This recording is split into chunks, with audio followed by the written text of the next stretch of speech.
Salut tout le monde. Euh, Aujourd'hui, c'est une vidéo pas comme les autres. Euh, Désolé si j'ai l'air confus, c'est que,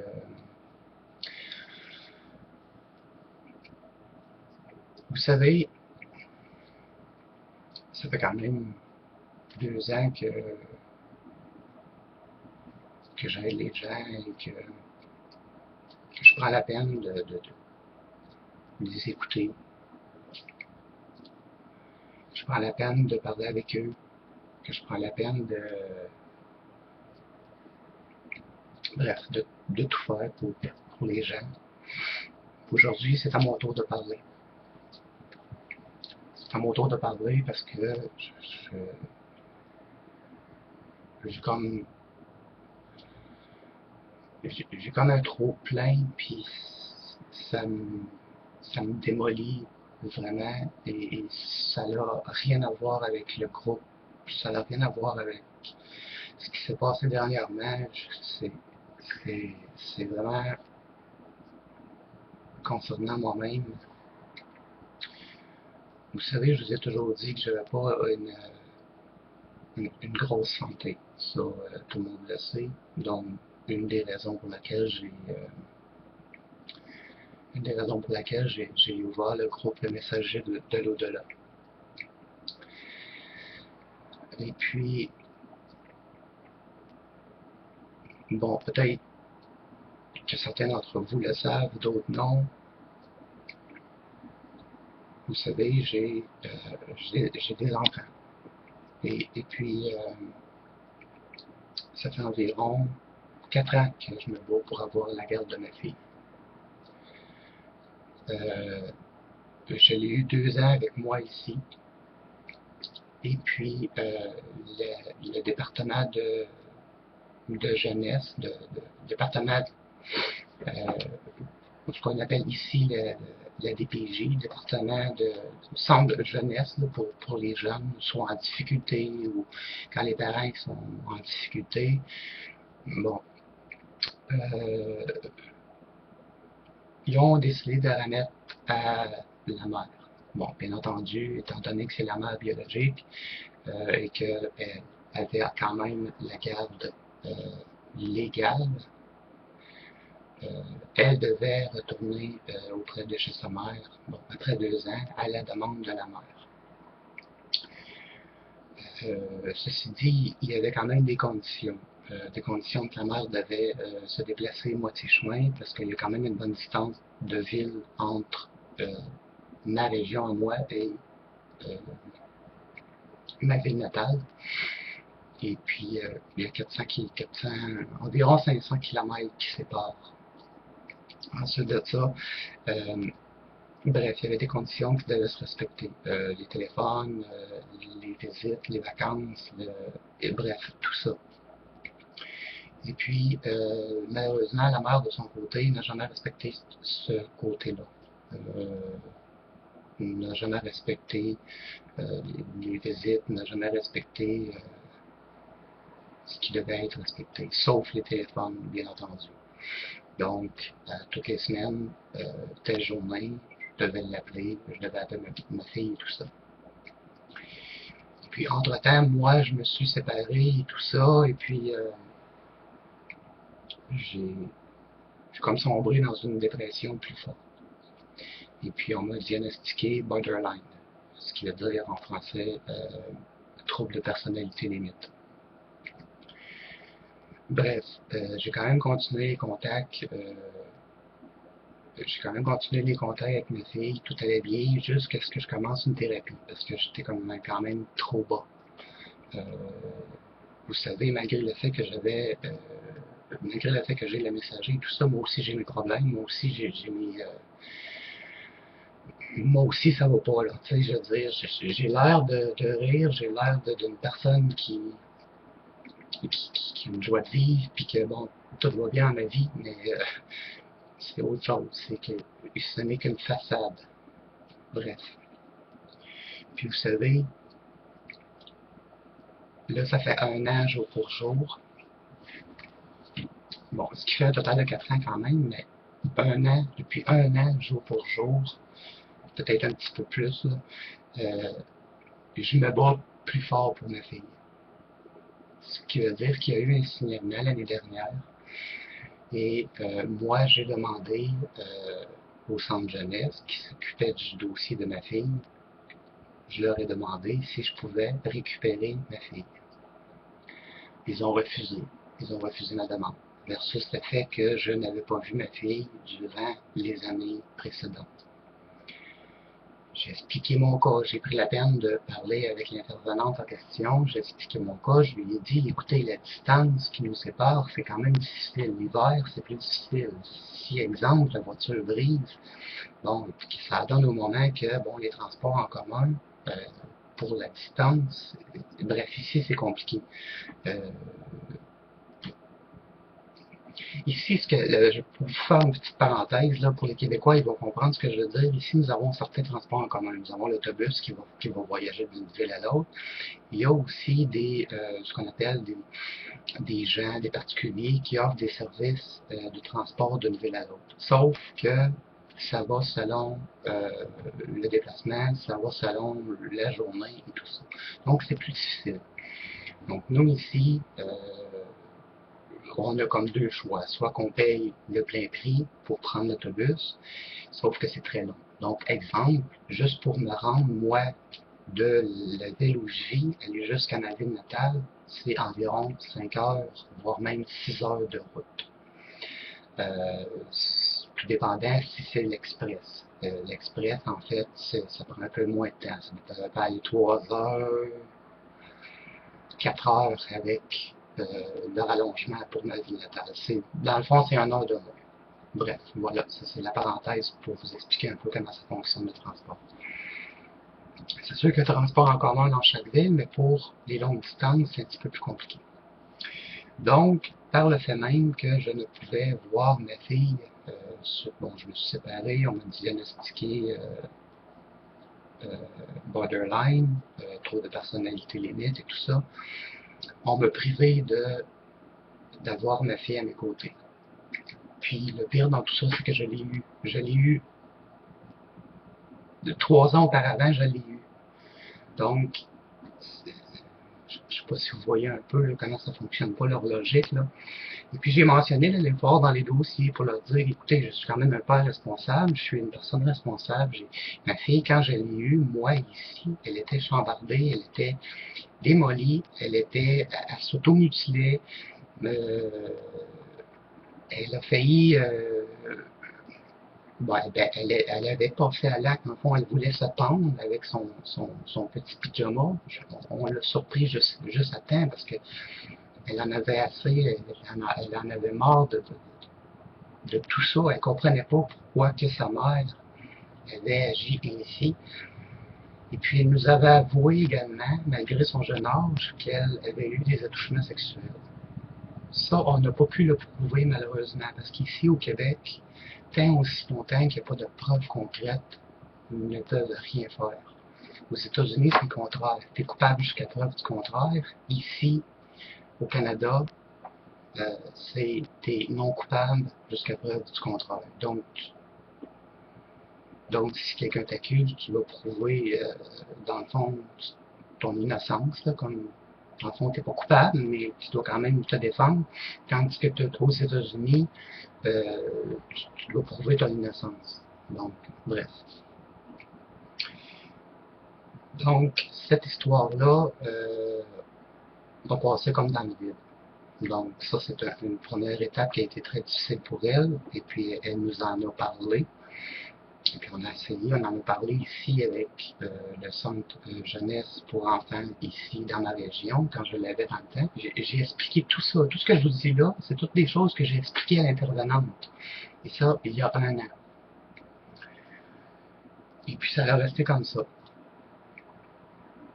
Suite à ça, moi, quand j'ai eu ma fille, comme je vous dis, bon, parce que la mère, elle était instable, multiples conjoints, bon, manque de nourriture, elle a passé au feu, il vivait sept dans une chambre, c'était incroyable comment c'était l'enfer pour elle, donc je l'ai sortie. J'ai pu réussir à l'avoir ici pendant 2 ans.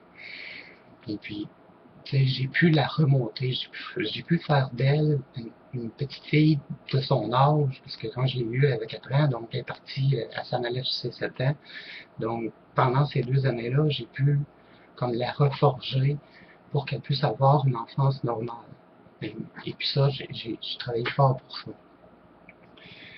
Suite à ça, comme je vous ai dit au début de la vidéo, ils l'ont repris dans ma vie natale.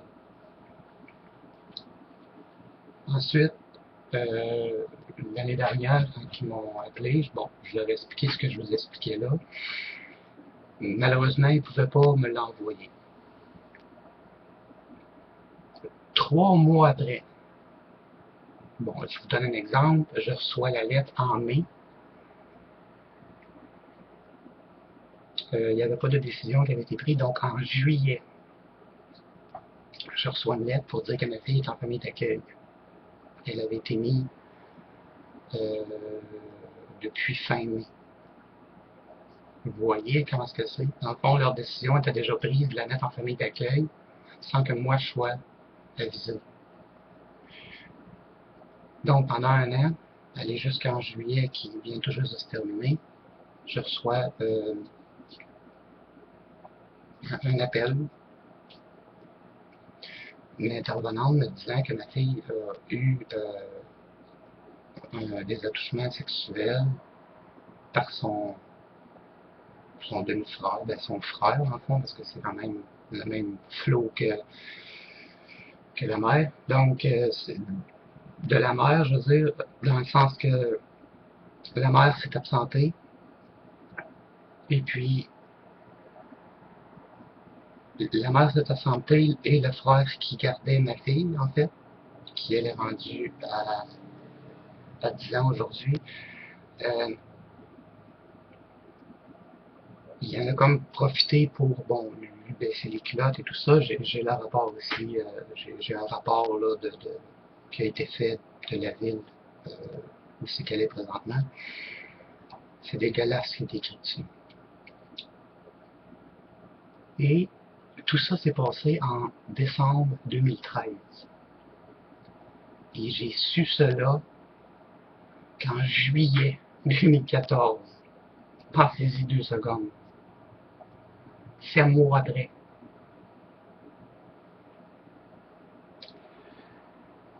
Et je reçois un rapport dernièrement me disant que je ne veux rien savoir de ma fille, que je ne veux rien savoir que je veux plus aucun contact avec ma fille. Et toutes des choses dégueulasses de ce genre-là. Il m'envoie des lettres de procédure judiciaire. Là, on parle du passé, là, depuis la dernière année, genre 3 mois, 2 mois, entre 1 et 3 mois après la procédure, après la décision. Sauf les dernières là, qui ont été, là, parce que là, ils ont eu un léger contact avec moi. Moi, quand je leur ai parlé, c'était pas la même intervenante que celle de l'année dernière, parce qu'ils changent toujours. C'est jamais la même. Jamais, jamais, jamais la même. Donc, j'ai parlé à cette intervenante-là, je lui ai expliqué est-ce qu'il est possible d'avoir ma fille. Elle me dit non. Donc, moi, je lui ai dit carrément, je lui ai dit, écoutez, s'il n'y a pas possibilité de coopérer avec vous, pourquoi moi je coopère, tu sais, pourquoi moi je me donnerais corps et âme, tu sais, je veux dire dans le sens, s'il n'y a pas une possibilité d'avoir ma fille avec moi, parce que là, présentement, elle subit beaucoup de choses. Elle subit du révolte. Elle parle sur Internet avec des adultes de 30 ans. Il y en a 10. Merde, tu sais, là, c'est sûr que la famille d'accueil, où c'est qu'elle est présentement, ils font une surveillance accrue, mais n'empêche que elle est dans un chambardement total. Elle est complètement plus là du tout. Donc, moi, comme j'ai dit à l'intervenante, j'ai dit, à quoi ça me sert de vouloir me donner corps et âme à vous, aller me refuser la garde de ma fille. Parce que, bon, je la vois plus, j'ai pas le numéro de téléphone de la famille d'accueil, je n'ai plus aucun contact, zéro plus une barre, rien. J'ai rien.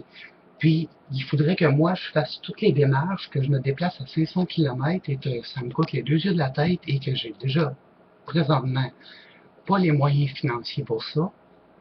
Parce que ici au Québec, ils s'en contrefichent des pères. À moins que tu travailles et que tu fasses des salaires extrêmement élevés, là, le gouvernement va se remplir les poches et va en donner soit à la famille d'accueil ou à la mère pour ce qu'on appelle la pension. Ce qui est tout à fait normal. Mais en dehors de ça, le père, il compte pas, là. Tu sais, il y a même des associations pour les pères. J'ai lâché un cri de secours. Suite il faudrait quasiment que je déménage dans ma ville natale pour être en mesure de puis encore là, tout le temps que ça va prendre pour ça, c'est si la mère décide de la réavoir entre-temps. Fait qu'imaginez un peu comment est-ce que moi je peux être.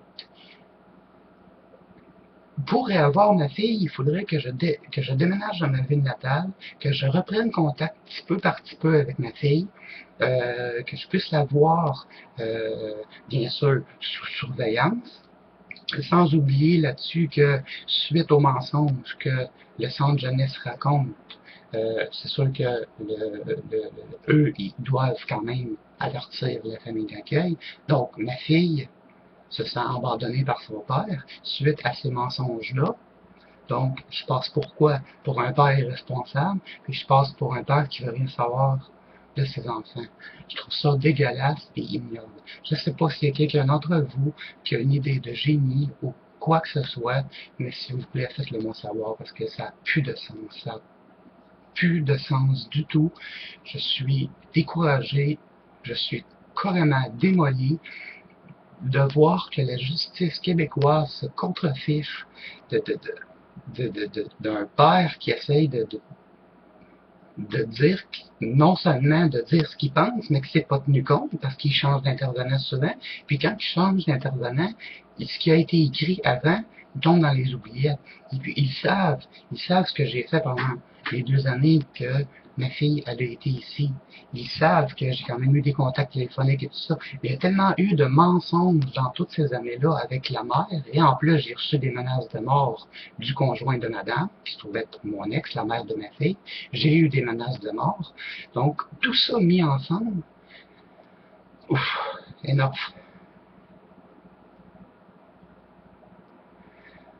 Et là, ce soir, pourquoi j'ai fait cette vidéo-là? C'est parce que je reçois un message privé de la famille d'accueil qui me dit, et je vais vous lire le message, et je suis royalement débordé et démoli. Il faut que je vais vous lire le message pour que vous puissiez comprendre. Le message est comme suit. Bonjour, je me nomme X. Je garde votre fille en famille d'accueil depuis un peu plus d'1 an. Je sais que peut-être pour vous, cela ne vous fait rien. Bien non, je suis un insensé, moi. Tu sais, ma fille est en famille d'accueil, je ne vais pas la voir, ça ne me fait rien. Ouf. Je sais que cela ne vous fait rien, mais votre fille est très malade et souffre beaucoup de l'arthrite juvénile. Et les médecins voudraient savoir si dans votre famille, il y a des personnes atteintes de cette maladie. Je ne veux pas vous déranger, mais c'est pour la santé de cet enfant-là que je vous écris. Dans le fond, on s'en contrefiche du père la conne.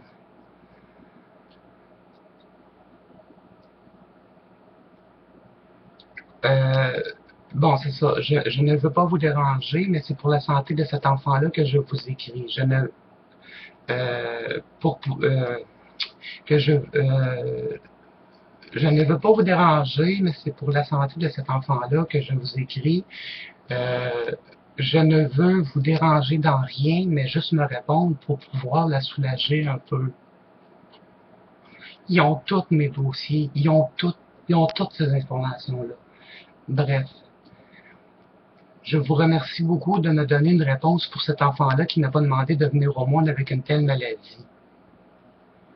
Bravo la conne!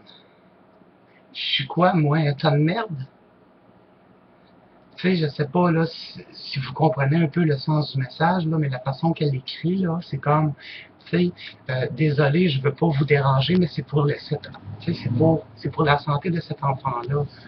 Tu sais, c'est comme, garde le câble de père, là, tu sais. Moi, je veux juste savoir les informations, le reste, on s'en fout, là, de ce que tu penses. Donc, moi, j'ai pris la peine de lui écrire en lui disant, tout simplement, bonsoir, Madame X. Tout d'abord, je vais mettre les choses au clair. Je n'ai jamais mentionné que je ne voulais rien savoir de ma fille. Annie, au contraire, j'ai tout fait ici. Et le centre jeunesse de ma ville natale écrivent que des mensonges à mon égard. Sans oublier qu'ils m'envoient les lettres 2 ou 3 mois après soit un placement ou une procédure judiciaire, même que le dernier signalement concernant le viol. Cela me dégoûte au plus haut point cette injustice. J'ai mentionné que je voulais des contacts, que je voulais ma fille auprès de moi, que je me donnerais corps et âme pour la sortir des griffes de la mer. Mais rien. Il préfère mentir sur mon sujet et la laisser dans ma vie natale, dans une famille d'accueil, au cas où que la mère la reprenne. La mère ne m'a jamais téléphoné et elle ne m'a jamais contacté, pardon, et elle a mon numéro de téléphone. C'est vrai, la mère peut me contacter 24/24, 7 jours sur 7. Elle ne l'a jamais fait. J'explique également dans ma lettre que je suis hyper démolie depuis plus d'1 an. Suite à cela, je ne remonte pas la pente car c'est un tissu de mensonges disant que je ne veux rien savoir de ma fille, ce qui est totalement faux. J'ai un petit garçon ici. Étrange quand même que je n'ai pas de problème avec le centre de jeunesse de ma région. Mais bon, voilà, désolé pour ce paragraphe. Peut-être que cela ne changera rien pour vous. Je vais comme relancer la balle. Mais j'ai le cœur en miettes, mais je devais vous en parler. Donc, je lui explique également pour l'arthrite que oui, dans ma famille, côté grand-père, grand-mère maternelle, il y avait de l'arthrite. Moi, j'en fais pas, ma mère non plus, mon père non plus n'en faisait pas. Donc, c'est plus... donc, voilà. Donc, vous comprenez un peu, je reçois ce message-là, quasiment comme un mec regarde, on veut juste les informations, là, on se fiche bien là, de qu'est-ce qu'il pense, puis tout ça, je veux pas vous déranger, c'est juste que pour la santé de votre fille, ben oui, tu sais. Elle m'a pas demandé si je voulais communiquer avec ma fille, elle m'a pas demandé, tu sais, non, rien de ça. Donc, bref, il fallait que je vous en parle. Tu sais, j'ai beau être fort, je vais quand même continuer le messager de l'au-delà, il n'y a rien qui va changer avec tout ça, puis... Mais ça me fait tellement de peine de voir qu'au Québec, ils se contrefichent totalement du père. Il n'y a aucune subvention, il n'y a pas d'argent qui se donne, il n'y a rien qui se fait. Il n'y a rien, il n'y a absolument rien. Et pour la mère, par exemple, il y a tout. Les transports, l'argent, les allocations familiales, bon, tu sais, de l'aide sociale. Tu sais, let's go. La mère se fait gros dur, puis le père, lui, ben, si nécessairement il a un bon salaire, ben, il doit payer en plus, puis s'il arrive quelque chose, il ne peut pas rien faire. Voilà ici la loi au Québec. Bravo au gouvernement. Donc, je fais quoi avec ça? Je suis pas le genre de gars à me plaindre. J'ai pas fait cette vidéo pour me plaindre. Mais il fallait que je le dise, parce que je sais qu'il y a des milliers de pères qui sont comme moi, puis qui souffrent, mais il faut que ça cesse. Il faut que ça cesse, puis j'aimerais que cette vidéo circule. J'aimerais qu'il y ait quelque chose qui se passe, parce que là, c'est terminé, c'est assez, là. Le centre jeunesse, je ne sais pas ce qu'ils ont dans la tête ici au Québec, mais ils disent coopérer avec les parents, puis qu'ils sont là pour aider les parents, mais désolé, mais dans ma ville natale, là, je n'aimerais pas de ville parce que j'ai pas le droit, parce qu'ils peuvent me revenir contre moi à cause que je fais une vidéo YouTube. Ils peuvent même m'envoyer une lettre. Je connais quelqu'un de ma ville natale qui, sa fille s'est suicidée pour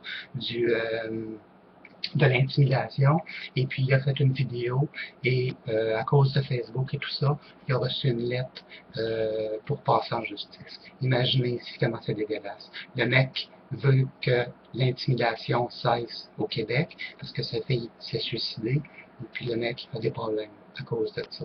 Juste parce que il veut défendre une cause, une cause qui est un fléau à travers le monde. Et l'intimidation, ben, c'est une chose qui risque aussi également d'arriver à ma fille. Et puis ça, moi, je suis sensible à ça. Donc, voilà. D'où la raison que je nomme pas de nom, que je nomme pas de ville, je nomme rien. Je reste dans le plus discret possible. Oui, ma fille s'appelle Annie. Je l'ai dit dans la lettre. Et puis, je vais même faire plus que ça. Je vais vous montrer quelque chose.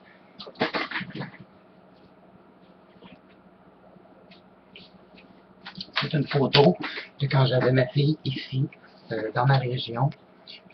C'était tout juste avant qu'elle parte pour retourner chez sa pute de mère. Excusez-moi, je suis peut-être vulgaire, là, mais je trouve ça vraiment dégueulasse. Et puis, voilà, je vous montre ma fille. C'est ma petite puce. Voilà. Alors, ceux du messager, je sais qu'en France, vous ne pouvez rien faire. Ni en Belgique, c'est tout ça. Mais c'est à mon tour de vous demander des prières. C'est à mon tour de vous demander de l'aide. Ceux du Québec, faites partager cette vidéo en masse. Pour les cas comme moi, pour les cas comme moi qui a des problèmes avec ce genre de situation-là. Et puis que faut qu'il y ait des lois ou des choses qui changent parce que ça peut pas toujours être le père qui soit là puis être juste le géniteur. Et puis je sais qu'il y a des pères qui sont très irresponsables. Je sais qu'il y a des pères qui sont jamais présents, qui ne veulent pas prendre la responsabilité. Moi, je veux les prendre et on me les refuse. Et ça, je trouve ça dégueulasse au plus haut point. Donc, moi, je garde mon calme, mais j'ai juste le goût de... Voilà. Donc, merci pour cette vidéo, de m'avoir écouté, pardon. Merci d'avoir écouté cette vidéo. Merci de... En tout cas, pour l'appui, si vous m'en donnez. Sinon, tant pis, c'est pas plus grave que ça. Je sais qu'il y en a qui sont impuissants, ils peuvent être impuissants. Il y en a d'autres qui vont s'en contrefiche. C'est normal aussi. Et on peut pas, c'est pas toutes les histoires qui sont intéressantes pour les gens. Merci de l'avoir lu tout complet. Puis, je vous demande de partager cette vidéo en masse. Et qu'il faut que cette vidéo soit partagée le plus possible. Parce que je sais qu'il n'y a pas juste des cas au Québec, il y a des cas aussi en France, dans d'autres pays, que c'est le même cas que moi. Que leur petite fille ou leur petit garçon sont soit dans une famille d'accueil ou soit avec le parent opposé puis que ça va mal ou qu'ils sont maltraités ou des choses comme ça et qu'il y a un des deux parents qui sont prêts à donner sa vie, voire même jusqu'à sa vie, on parle de sa vie, hein? On parle de sa vie au complet pour sauver celle de son propre enfant. Donc, voilà. Sur ce, merci beaucoup. Prenez soin de vous, que les anges vous gardent.